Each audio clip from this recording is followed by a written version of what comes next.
Kelas on Air hanya di 93.2 RCA Isania FM Tegal.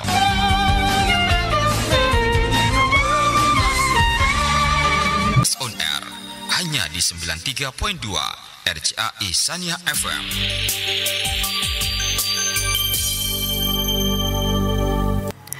Assalamualaikum warahmatullahi wabarakatuh. 93.2 RCA Isania FM yang unik dan mendidik. Sahabat Muslim, apakah kita bisa mengemban misi kita? Insya Allah kita bisa, karena Allah Maha Tahu. Allah tahu sampai di mana potensi dan kemampuan kita. Jadi kita tidak merasa mampu, berarti kita belum benar-benar mengoptimalkan potensi kita. Selamat pagi para pecinta RCA semuanya saja. Senang rasanya saya Intan bisa kembali hadir menyapa kalian, tentunya dalam program acara Isania Kelas on Air bersama SMA Isania Kota Tegal. Oke, di pagi-pagi hari ini, wah, rintik hujan udah menyapa banget nih. Semoga kalian gak selalu males ya untuk menjalani aktivitas seperti biasanya nih. Dan semoga kalian juga selalu baik-baik saja, dan yang sedang sakit atau diberi musibah segera dilekaskan sakitnya, ditunjukkan jalan keluarnya. Dan seperti biasa, kalau Intan udah buka suara tentang Isania Kelas on Air, tentunya di sini Intan gak sendirian. Intan udah ditemani oleh Bu Simuning sih. Bu Muning sih, bener ya? Assalamualaikum Bu Nuri. Biasanya dipanggil Bu Noni aja, Mbak. Oh, Bu Noni. Iya. Noni. Iya. Assalamualaikum. Waalaikumsalam, Mbak Intan yang cantik. Alhamdulillah, Bu gurunya juga cantik nih. Alhamdulillah, perempuan sih ya, Mbak ya. Wanita. Iya. Kalau di sampingnya Bu Noni cantik atau gimana? Oh, ini ganteng sekali Mas Agung ya.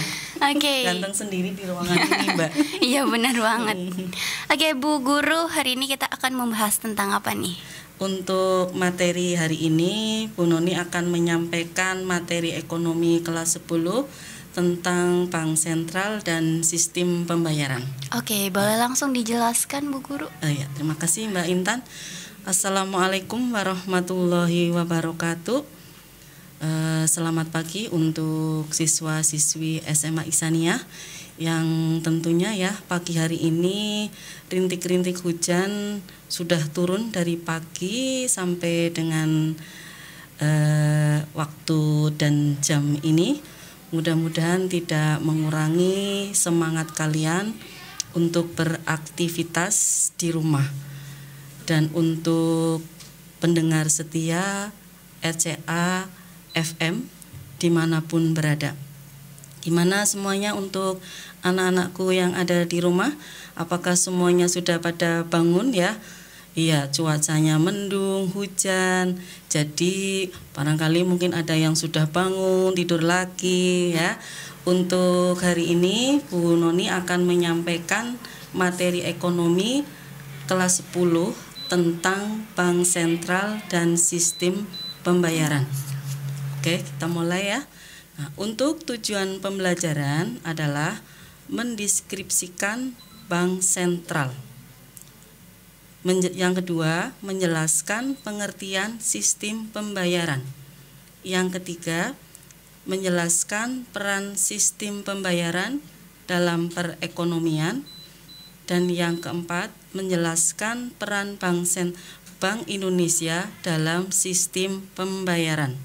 Oke, nah untuk beberapa waktu yang lalu Bu Guru sudah menyampaikan materi tentang lembaga-lembaga keuangan perbankan dan non perbankan. Nah, masih menyambung ya, ini materi tentang bank sentral. Jadi lebih spesifik lagi ya, atau lebih terkhususkan lagi untuk materi bank sentral dan alat pembayaran. Nah, berdasarkan dari pengertian dari bank sentral adalah sebuah badan keuangan yang pada umumnya dimiliki pemerintah yang bertugas untuk mengatur kestabilan badan-badan keuangan serta menjamin agar kegiatan badan keuangan tersebut dapat menciptakan kegiatan yang tinggi dan stabil.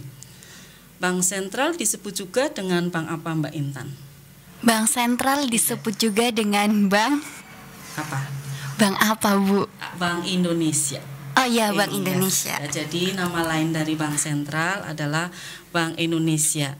Nah, kemudian menurut Undang-Undang Republik Indonesia Nomor 3 Tahun 2004 tentang perubahan atas Undang-Undang Republik Indonesia Nomor 23 Tahun 1999 tentang Bank Indonesia, bahwa Bank Indonesia adalah lembaga negara yang independen dalam melaksanakan tugas dan wewenangnya, bebas dari campur tangan pemerintah dan atau pihak lain, kecuali untuk hal-hal yang secara tegas diatur dalam undang-undang.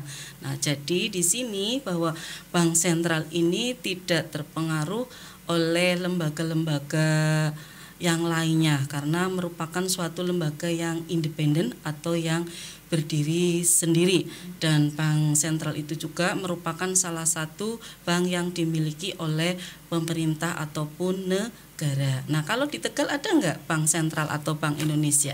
Ada ya Bu ya? Ada, iya. Di Tegal ada, itu kalau tepatnya di Jalan Kapten Ismail. Ya, jadi itu untuk definisi dari Bank Sentral. Nah, kemudian tujuan dari Bank Sentral. Nah, tujuan dari Bank Sentral pada intinya adalah untuk mencapai dan memelihara kestabilan nilai rupiah. Nah, di sini apa saja tugasnya? Tujuannya. Tujuannya adalah menetapkan dan melaksanakan kebijakan moneter. Nah, apa itu yang dimaksud dengan kebijakan moneter?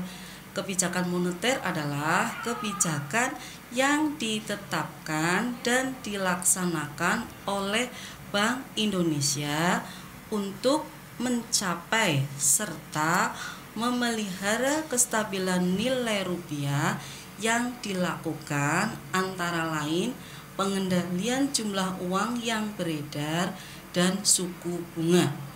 Kemudian yang kedua adalah mengatur dan menjaga kelancaran sistem pembayaran.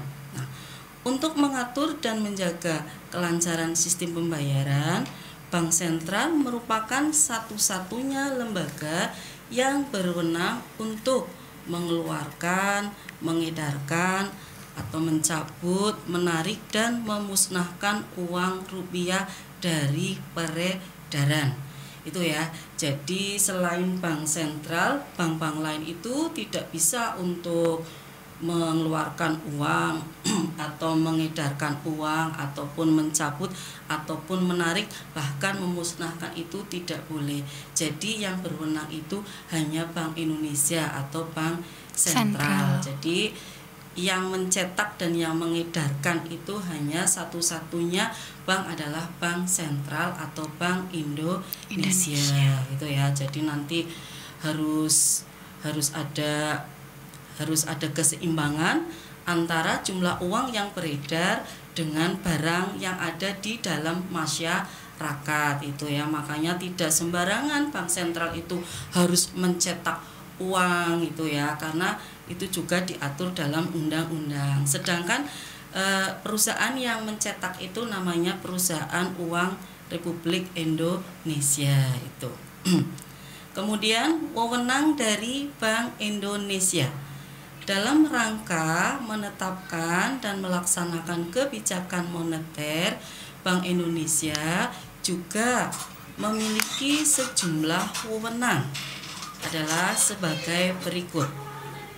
1 adalah menetapkan sasaran-sasaran moneter dengan memperhatikan sasaran laju inflasi.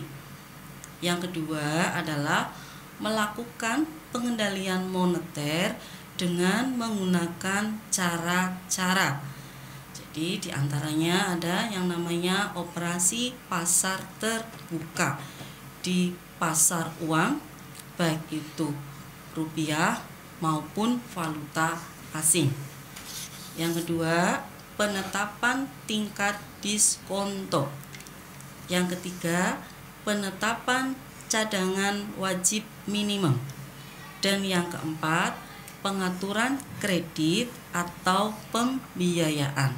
Nah, untuk operasi pasar terbuka, tadi ya wewenang-wewenang dari Bank Sentral, diantaranya operasi pasar terbuka adalah salah satu kebijakan dari Bank Sentral dengan cara menjual ataupun membeli surat-surat berharga di pasar uang, yaitu berupa obligasi, sertifikat Bank Indonesia atau SBI, dan surat berharga pasar uang atau SPBU. Nah, sebetulnya kenapa kok Bank Indonesia harus menjual atau membeli surat-surat berharga di pasar uang? Itu karena kalau di dalam suatu masyarakat, kalau jumlah uang yang beredar banyak ataupun sedikit, itu bank harus bisa mengondisikan. Misal, kalau uang yang beredar di dalam masyarakat itu jumlahnya banyak, maka di dalam operasi pasar terbuka berarti bank harus menjual atau membeli surat-surat berharganya. Jadi kalau misalkan jumlah yang beredar itu banyak, berarti nanti bank akan membeli surat-surat berharga kepada masyarakat, sehingga jumlah uang yang beredar itu akan berkurang. Akan tetapi kalau misalkan jumlah uang yang beredar itu berkurang atau sedikit, maka bank akan menjual surat-surat berharga kepada masyarakatnya.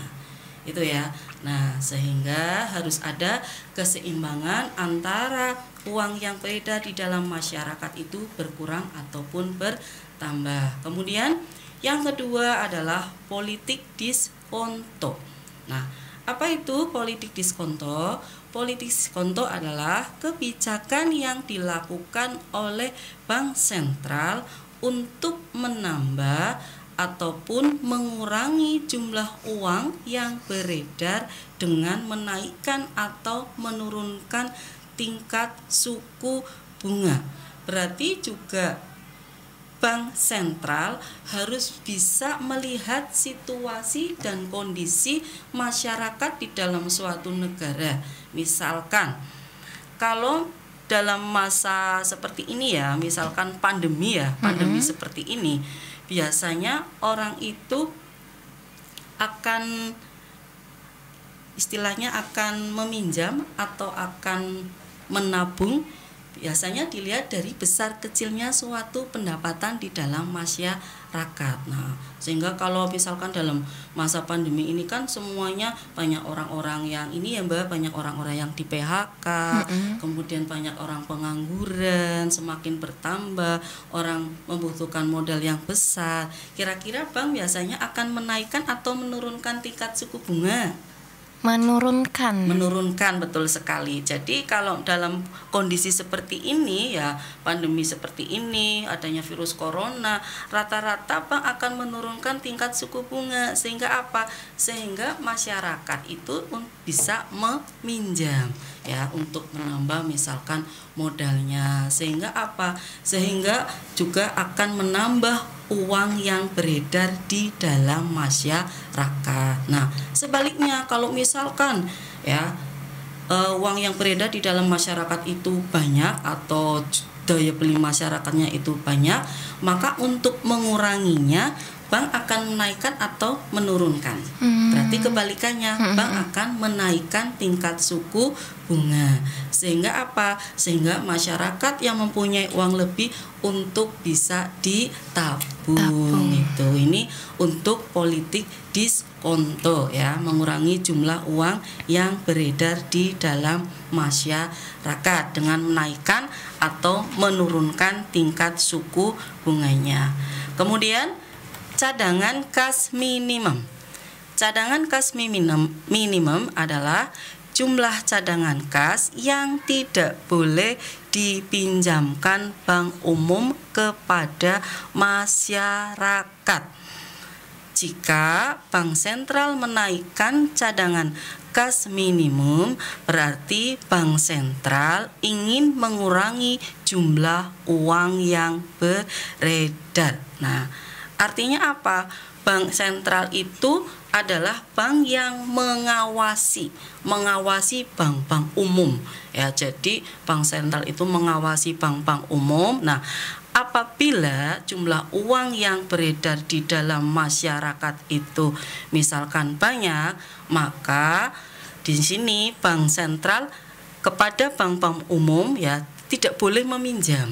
Jadi bank umum juga meminjamnya kepada siapa? Kepada Bank Sentral. Sedangkan masyarakat meminjamnya kepada siapa? Kepada bank umum itu ya. Jadi kalau masyarakat mau minjem uang atau mau utang ke Bank Sentral, Bank Indonesia, kira-kira boleh apa enggak? Masyarakat umum? Iya, pinjam ke Bank Indonesia boleh apa enggak? Boleh? Tidak boleh. Enggak boleh. Iya, karena Bank Sentral atau Bank Indonesia itu tidak memberikan kredit kepada masyarakat umum. Akan tetapi Bank Sentral bisa kepada bank umum. Gitu. Oke, untuk sejenak kita break dulu ya Bu Noni ya.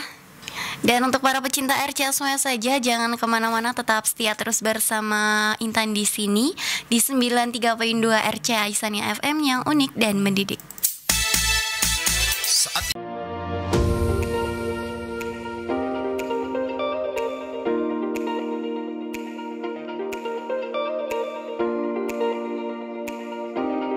SMK Isania, institusi pendidikan yang beralamat di Jalan Subodro nomor 14, Kelurahan Selerok, Kecamatan Tegal Timur, Kota Tegal. Berdiri sejak tahun 2011, merupakan salah satu unit pendidikan terbaru yang didirikan oleh Yayasan Perguruan Isania. Didirikan sebagai bentuk pengabdian Yayasan Perguruan Isania terhadap masyarakat. SMK Isania selalu mengedepankan karakter. Diawali dari suri tauladan guru